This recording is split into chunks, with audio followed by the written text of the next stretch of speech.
Tonight we are tracking major developments across Europe, Asia and beyond, from a security scare that grounded flights in Germany, to a significant thaw in India-China ties, and a shocking act of terror in the UK. And later we are diving deep into a political storm brewing in Japan, where the ruling party's grip on power is slipping fast.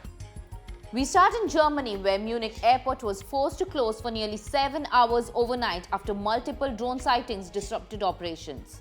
17 flights were grounded and about 3,000 passengers stranded, while 15 incoming flights had to be diverted, soon as far as Vienna. Flight trackers showed several aircraft circling the city before being rerouted. It's the latest in a string of drone incidents raising urgent concerns about airport security across Europe. Next to Asia, where India and China are set to resume direct flights between select cities 5 years after they were suspended during the pandemic and amid a prolonged border standoff.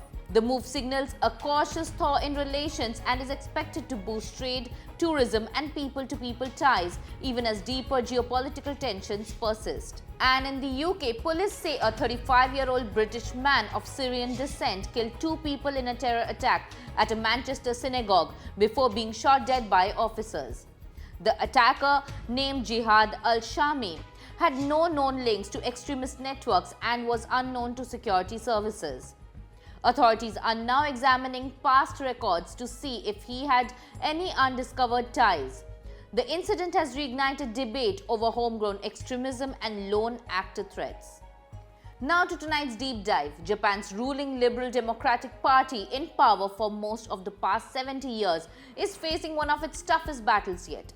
Plagued by scandals, internal divisions and a sharp drop in public trust, the LDP is preparing to elect a new leader this weekend, a choice that could decide the country's next prime minister.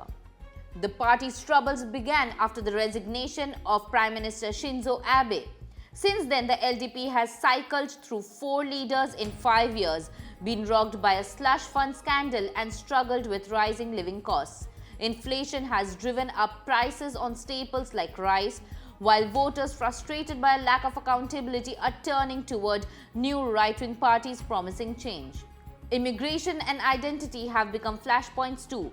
A growing foreign population has fueled nationalist sentiment, and populist parties like Sensito have gained ground with the Japanese first message.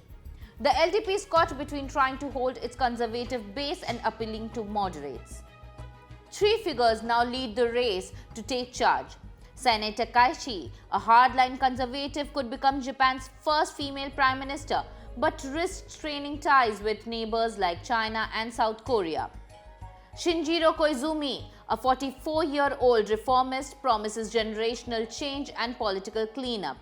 And Yoshimasa Hayashi, a seasoned government veteran, offers stability and strong foreign policy credentials. But whoever wins faces a daunting to-do list: rebuilding trust, tackling inflation, fixing a demographic crisis, and navigating relations with the US and China. And with the LDP no longer holding a parliamentary majority, even forming a government may require coalition deals. The outcome will shape Japan's direction at home and abroad and reveal whether one of the world's most powerful political machines can reinvent itself in time. So that's all in World in Focus for today. Follow the Finance 360 for more.